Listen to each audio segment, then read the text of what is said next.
Bonjour à tous les amis, j'espère que vous allez bien. On n'est pas bien là, à la fraîche, à 6 h du matin? Ah, il n'y a rien de tel.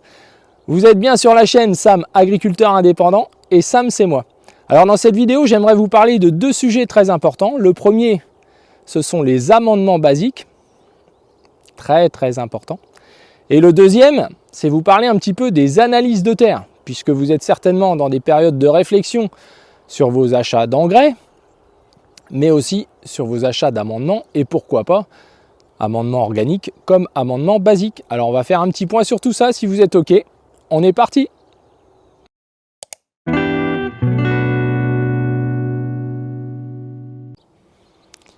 Alors c'est parti pour cet épisode consacré à notre sol, à nos sols, et notamment aux analyses de terre. On va commencer par elles, puisque si tout va bien, vous avez pris vos échantillons en même temps que vos reliquats azotés pour faire vos analyses de terre. Vous avez reçu les informations il y a quelques semaines.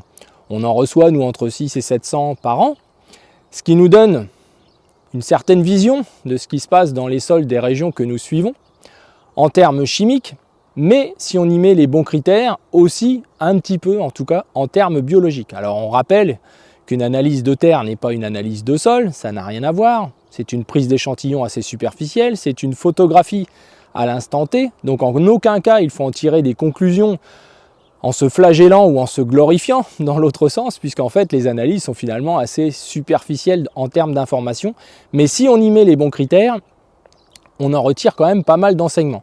Alors la première des choses, c'est de ne pas faire des analyses de terre pour regarder les teneurs et regarder le tableau à la page 4 là des conseils de fumure. Ça pour nous c'est complètement dépassé. D'ailleurs vous ne devriez même pas mettre les historiques ni les assolements futurs que vous devez faire, mais uniquement l'analyse. Comme pour les reliquats azotés, vous n'avez pas besoin des conseils qui vont avec, c'est souvent inutile, c'est décalé, ça ne sert à rien et vous vous trompez. Vous êtes souvent trop à regarder ces teneurs, à vous sentir obsédé par ça, comme si vous étiez un chimiste qui pouvait éventuellement remonter ou faire diminuer telle ou telle teneur, et évidemment acheter quelque chose pour le faire, ce qui n'est pas du tout l'objet. Alors la première des choses, c'est déjà de faire régulièrement la texture. On peut être surpris après 15 ans par exemple, avec des anciennes analyses d'il y a 15 ans, que vous n'ayez plus les mêmes textures. Vos sols évoluent et parfois malheureusement, la grande tendance généralisée, c'est une grande tendance, c'est d'observer une perte des argiles, une diminution des taux d'argile. Alors ce n'est pas des dizaines de pourcents, mais malgré tout c'est une réalité, ce qui conduit à des évolutions de tous les critères chimiques qui vont être mis dans ces analyses de terre. Les pH, je dis bien les pH, on va y revenir.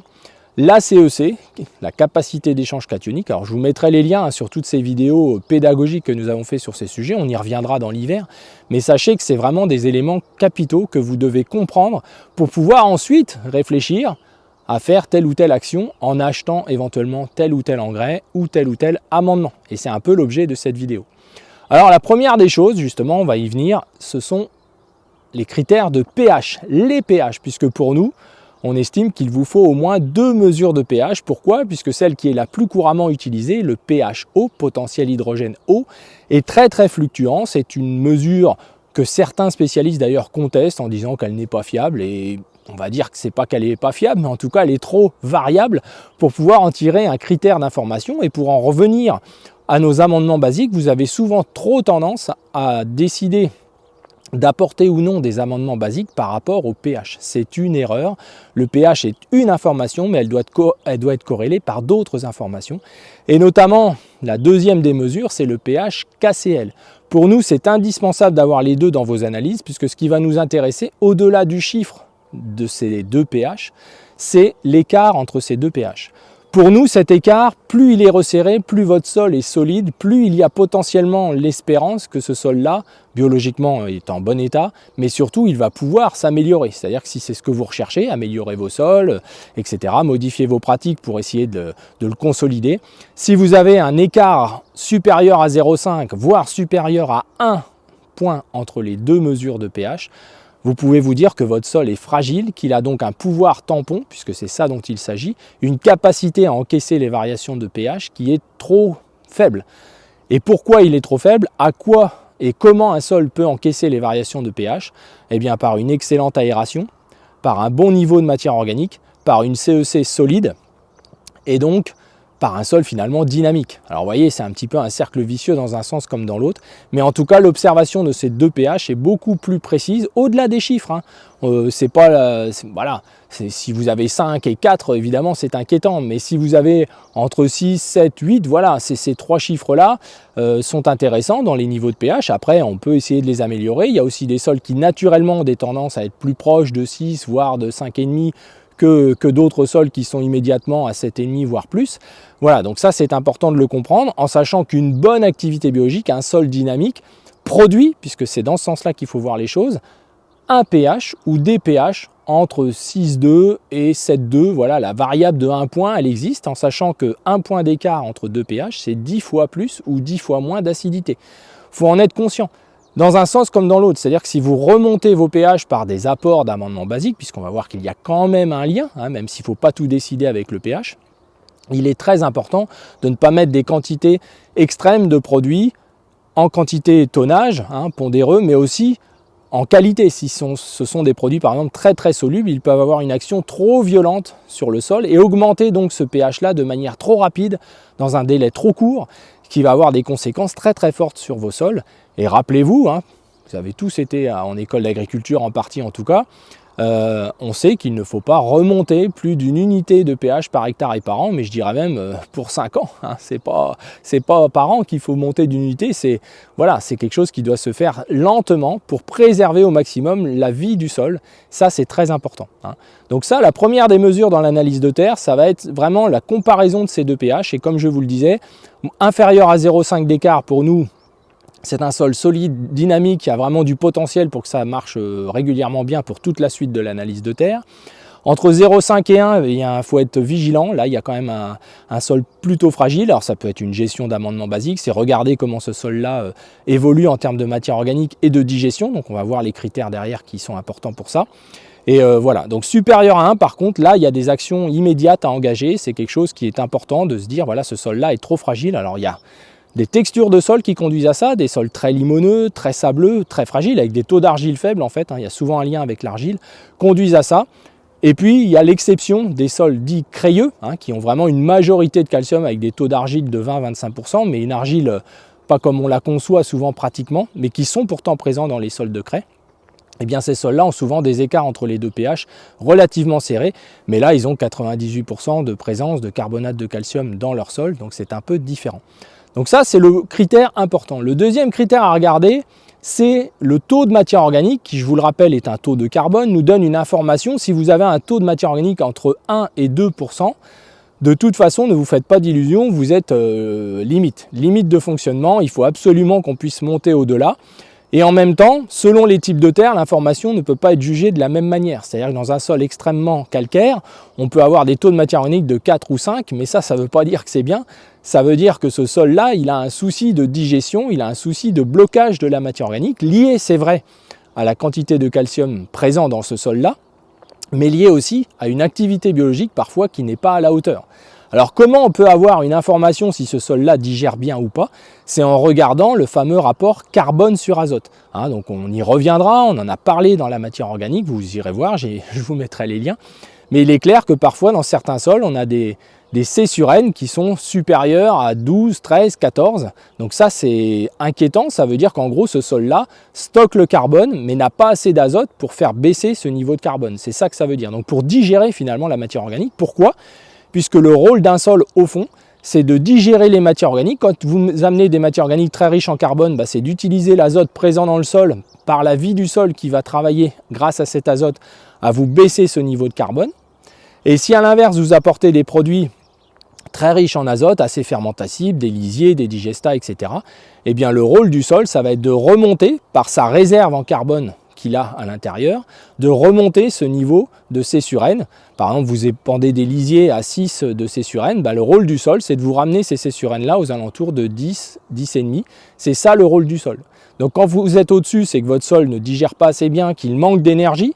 Quand vous êtes en dessous, c'est que vous minéralisez de trop, que vous n'avez pas suffisamment de carbone dans vos sols. Et dans ce cas-là, ça peut avoir des conséquences dans votre réflexion sur les choix d'amendement que vous pourrez apporter en termes d'organique, sur les choix que vous allez faire avec vos couverts. Est-ce que je les laisse vieillir aller plus loin en maturité ou est-ce qu'au contraire je peux les détruire un peu plus tôt, ça peut changer vraiment beaucoup de choses sur votre sol. Donc ça, ces deux critères-là, les deux pH et le C sur N, au-delà du taux de matière organique, c'est déjà les premières indications, même si c'est qu'une analyse chimique, pour savoir si votre sol va dans le bon sens ou pas. S'il a en gros les ouvriers présents dans le sol. Car ça ne sert à rien d'avoir, et c'est souvent le cas dans des sols crayeux, des taux de matière organique à 4%, des C sur N à 13%, et d'apporter des bouts de station avec des C sur N à 18 ou 20. Ça n'a aucun sens. Et c'est pratiqué très très couramment. Donc vous voyez, l'analyse de terre ne doit pas vous aider à prendre des décisions drastiques sur votre ferme. J'amène 200 unités pour une luzerne, ça n'a aucun sens, par exemple, de potassium ou autre. Mais par contre, de sentir si votre sol, en regardant tous les critères les uns après les autres, va dans le bon sens ou pas, c'est important. Troisième critère, la CEC, la capacité d'échange cationique. Alors elle est liée à deux choses, à votre taux et à votre qualité de matière organique, c'est très très important. Et le deuxième, c'est à la qualité de vos argiles. Ça, vous y pouvez plus ou moins rien, puisque c'est un peu le terroir de vos sols. Mais c'est aussi de savoir si vos argiles ne fuient pas ou si vous avez des taux suffisants d'argile. Ça, c'est lié à votre texture, mais aussi aux pratiques agricoles. Puisqu'on a parfois des taux d'argile supérieurs à 25 cm qui ne le sont en surface, pour des raisons de travail du sol, etc. On aura l'occasion de parler des argiles très prochainement, de leur création annuelle dans vos sols. Vous êtes des créateurs d'argile, en tout cas pas vraiment vous, mais vos amis qui sont dans vos sols, chaque année, fabriquent de l'argile. Et on va compter là-dessus d'ailleurs pour libérer un tas d'éléments nutritifs, comme le potassium et d'autres éléments, et surtout consolider notre sol. Alors cette fameuse CEC, vous allez avoir un chiffre qui vous est donné en milli équivalent pour 100 grammes ou c'est parfois par kilo. C'est pas très important, ce qui compte c'est de voir dans quelle fourchette vous êtes et pour savoir si vous avez une CEC moyenne, grosse ou voilà. Donc ça dépend du type de texture, je vous inviterai à regarder la vidéo sur ce sujet. Par contre, il y a un autre critère qui est intéressant sur l'analyse, c'est la saturation de votre CEC. C'est-à-dire que certains agriculteurs ont des sols avec des capacités d'échange faibles, mais par contre ils ont des niveaux de saturation supérieurs à 100%. Et ça, c'est très important. Et comment on arrive à saturer une CEC de manière importante, plus de 100%? On a du 200, du 300, du 400% même des fois. C'est-à-dire qu'il y a des gens qui peuvent multiplier par 4 leur capacité d'échange. Et un des éléments qui participe à ça notamment, c'est le carbonate de calcium, en tout cas le calcaire actif que l'on appelle le CaO. Alors, pour ces critères d'analyse, je pense qu'on a fait à peu près le tour des points les plus importants. Et vous voyez que je ne vous parle pas des teneurs, puisque alors s'il y a bien quelque chose qui me fait sourire, mais qui m'attriste en même temps depuis plus de 30 ans que je regarde et que je commande des analyses de terre, c'est cette obsession de la teneur qui n'a aucun sens, je le maintiens, qui n'a aucun sens, puisque souvent quand vous tournez le tableau, vous êtes lié à la culture que vous allez faire. Et mettre 200 unités sur une luzerne de potassium n'a aucun sens non plus si on n'a pas compris les critères qui sont en amont. Et c'est triste de voir beaucoup d'agriculteurs gérer des teneurs sans même avoir compris ou sans que personne ne les ait aidés à comprendre les analyses de terre, ce qu'elles veulent dire, à quoi elles servent et qui sont, je vous le rappelle, qu'une vingtaine de centimètres, trentaine de centimètres au maximum de votre sol. Où nos blés là sont aujourd'hui à 1,80 m en gros, et heureusement, vu les conditions climatiques, puisque nous n'avons toujours pas de pluie en ce moment. Alors pour les analyses de terre, j'en reste là, c'est assez simple. On reprécisera les choses au fur et à mesure du temps et sans doute encore cet hiver. Je pourrais répondre à certaines de vos questions, mais pas si c'était dans les vidéos les amis, pensez-y. Deuxième élément, donc les amendements basiques, puisque c'était le sujet principal de cette vidéo, comment on décide de le faire? Alors déjà, prioritairement, au regard du marché actuel, au regard des conditions économiques, au regard de la moisson qui nous attend, au regard du climat, tout ce qui est engrais de fond, phosphore, potasse, je vous invite vraiment à réfléchir avant d'investir une partie de votre trésorerie dans cette gestion P&K, quand dans un même temps la gestion basique n'est pas ou pas bien assurée.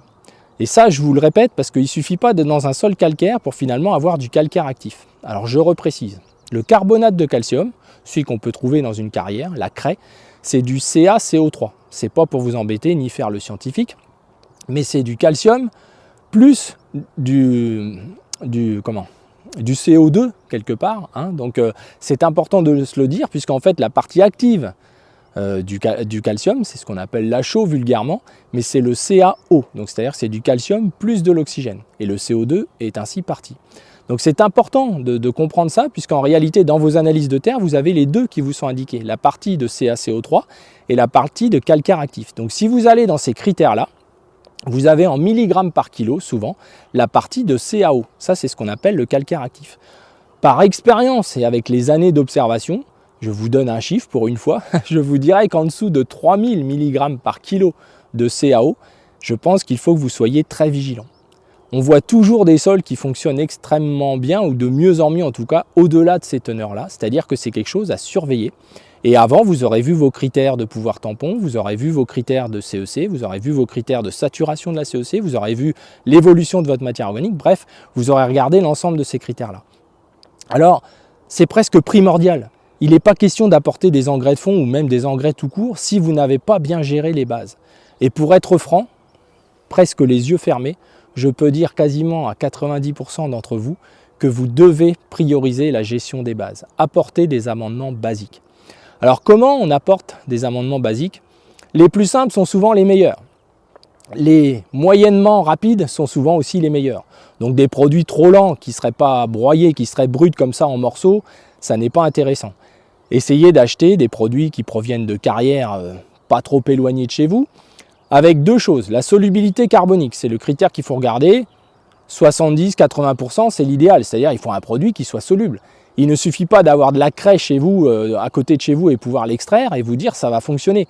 Si elle n'est pas soluble, ça ne va rien faire du tout. Et malheureusement, et on le sait aussi dans les sols, il y a des craies tendres et puis il y a des craies très très dures qui n'apporteront pas ce que l'on veut apporter, c'est-à-dire du calcaire actif, du CaO. Extraire le CaO, c'est la vie biologique qui extrait ça, qui va vous le solubiliser. Donc 80% c'est bien de solubilité carbonique. Et ensuite, vous avez sur l'analyse de ce produit-là, la contenance en CaO, c'est-à-dire en gros ils mettent le mot chaud à toutes les sauces, mais c'est pas de la chaux, hein, quelque part, c'est du calcaire actif, c'est du CaO. Et là, il faut au moins avoir 50% du produit qui soit en CaO. Hein, c'est important parce que sinon ça veut dire aussi que vous avez un produit qui peut être pas assez tendre, peu de solubilité carbonique, mais aussi contenir peu de CaO facilement. Hein, voilà. Produit broyé qu'il va falloir vous mélanger au sol.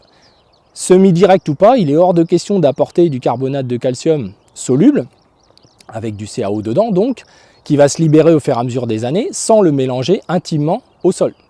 Ça ne fonctionnera pas bien, ça va rester en surface, ça peut potentiellement poser quelques soucis. Donc voilà, donc à quoi ça sert d'apporter ces produits-là? Ça va permettre à votre sol d'être solide, au fameux complexe argilo-humique, c'est-à-dire l'argile et l'humus ne sont retenus ensemble que parce qu'il y a des ponts entre eux, des ponts calciques, des ponts magnésiens. Bref, souvent d'ailleurs, dans ces apports-là de calcaire de carrière, il y a de la magnésie dedans, souvent, un petit pourcentage. Et c'est pour ça, nous, qu'au niveau des partenaires, nous gérons le soufre, mais que la magnésie, finalement, on ne fait pas d'amendement type Berry-Mag, Kézérite, des produits qui apportent en fait les deux produits ensemble. On va gérer la magnésie en foliaire, avec des produits qu'on met en pulvérisation qui nous suffisent amplement, on en a déjà parlé. Je vous mettrai aussi le lien sur les adjuvants, donc qui ont un rôle nutritif parfois pour certains d'entre eux. Donc les amendements calcaires, ça porte entre 3 et 5 tonnes à l'hectare, 3 tonnes plutôt en entretien, hein, de produits bruts broyés, hein, et puis 5 tonnes en gros pour des aspects redressement, histoire de gagner un peu plus de temps. On peut évidemment monter un peu plus haut si on reste à des solubilités pas trop élevées. Si vous achetez des produits pulvérilants avec des solubilités presque de 100%, là évidemment on est plus proche de produits très rapides, très agressifs, avec 100% déjà de forme CaO parfois. Et là dans ce cas-là, il faut baisser les niveaux de manière très très importante. On peut aussi faire des entretiens avec des produits granulés qui sont eux aussi très très riches en chaux, jusqu'à 95% de CaO dans ce cas-là. Je dis chaud pour que tout le monde comprenne bien. Et dans ce cas-là, peuvent être apportés à 100 kg par exemple chaque année pour limiter l'aspect acidité de surface sur l'épiderme de votre sol qui, je l'ai déjà expliqué, va bloquer finalement l'ensemble de la relation atmosphère-sol et limiter aussi la traversée par les êtres vivants du sol de cet horizon de surface. Donc vous voyez, c'est quand même très très important. Pour moi, les amendements basiques sont capitaux, sont la clé de tout. D'ailleurs, ne dit-on pas marnage et compostage sont les deux mamelles de l'agronomie? C'est vrai, c'est totalement vrai. Aujourd'hui, rien n'a changé. Votre priorité doit être sur les amendements basiques et sur les matières organiques, que vous les constituez vous-même avec des couverts végétaux en laissant vos résidus, mais aussi en ayant du calcium échangeable dans votre sol qui va permettre une résistance des plantes à la sécheresse, qui va permettre la solidité de ce complexe argilo-humique. Maintenant, il est vrai aussi que lors d'observations automnales des sols, que nous pratiquons quand même tous les hivers depuis un certain nombre d'années, hein, puisque c'est la meilleure période, je le rappelle, d'observation des sols, des amendements basiques qui peuvent être faits sous ces formes-là de produits de carrière l'été d'avant, donc quelques mois avant, on peut retrouver des nodules de calcium à 40-50 cm de profondeur. Donc vous voyez, c'est vraiment important de se dire que c'est quelque chose que l'on consomme chaque année. 300 kg par an de consommation de CaO, c'est courant. par les apports d'engrais, par le travail du sol, par plein de choses. Hein, c'est vraiment quelque chose de capital. Et d'ailleurs, on ne voit jamais de problème avec des excès de calcium en comparaison avec des manques de calcium. Alors, la gestion avec le pH est bien évidente, c'est-à-dire que si on a une bonne aération, on a un maintien du pH meilleur, on a même une remontée légère du pH, mais je le redis, ce n'est pas le critère de décision qui doit vous faire décider, c'est le cas de le dire, d'apporter ou non des amendements basiques, car vous vous tromperiez, surtout que beaucoup d'entre vous n'ont que le pH eau, hein, je le rappelle, qui est toujours un peu plus basique que le pH KCl. Hein, je le redis, hein, c'est encore important. Si un jour vous avez une analyse qui vous dit l'inverse, c'est qu'il y a un problème au niveau du laboratoire. Donc voilà, donc les amendements basiques, il faut en fait les apporter derrière quelle culture? Eh bien, le colza, c'est facile, vous avez du temps derrière le colza. Le mélange des repousses de colza avec le carbonate de calcium est un très bon mélange, voilà, marnage, compostage, hein, vous le voyez. La marne, la différence, c'est qu'il y avait de l'argile dedans. Donc on apportait en même temps une CEC quelque part, on apportait un lien important avec la CEC.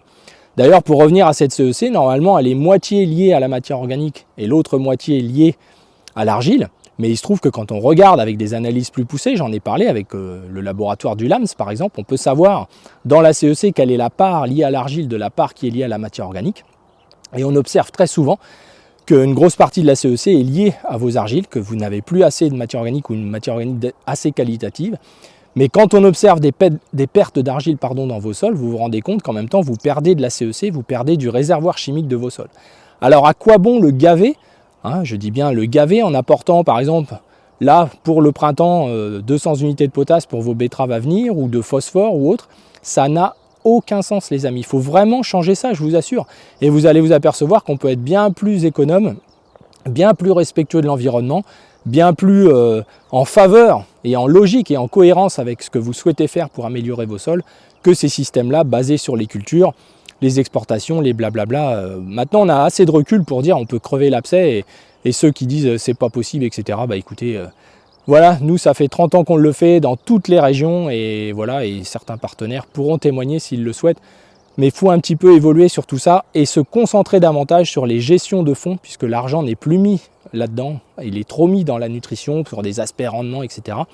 Alors que je vous assure que les amendements basiques ont un rôle capital sur l'évolution de la réponse justement de vos engrais que vous auriez mis, mais aussi sur l'avenir de vos sols, leur stabilité, etc. Donc privilégiez les amendements basiques. Les écumes de sucrerie pour les betteraviers sont tout à fait adaptées. Hein, par contre, pas dans des niveaux de 10 tonnes ou je ne sais quoi. 5 tonnes maximum, sont des produits assez solubles, ils contiennent un peu de phosphore, bon, pourquoi pas. Voilà, donc c'est important de le dire. Alors on reparlera dans une prochaine vidéo justement des engrais de fond, hein, puisque c'est quand même une période où vous êtes en train de vous positionner, où c'est déjà fait, et vous allez donc en mettre pour certains d'entre vous, une grande majorité après la moisson sur différentes cultures, voire en localiser, etc. Donc on reparlera de tout ça dans une prochaine vidéo, je ne sais pas si ce sera la prochaine, mais en tout cas avant la moisson, c'est sûr. Voilà les amis, alors j'espère que cette vidéo vous a intéressé, il y aurait beaucoup à dire, je pourrais honnêtement vous en parler pendant plusieurs heures, ça c'est sûr. Donc je vous souhaite à tous une bonne journée. Je ne vous dis pas de la pluie, puisque certains secteurs en ont visiblement de trop. Croyez-nous, dans le nord, ce n'est pas du tout notre cas, en tout cas nous ici au centre de la France. 0 égale 0. Voilà. Alors je vous dis à bientôt, pensez à vous abonner. Vous vous rendez compte que la moitié d'entre vous, j'ai observé ça hier pour la première fois, la moitié de ceux qui regardent des vidéos ne sont pas abonnés. C'est-à-dire qu'on a 50% d'évolution possible du nombre d'abonnés sur cette chaîne, simplement parce que vous regardez les vidéos, mais vous ne pensez pas forcément à vous abonner et activer la petite cloche. Et croyez-moi, ça nous ferait vraiment plaisir. Alors je vous dis à bientôt, passez à tous une belle semaine et à bientôt.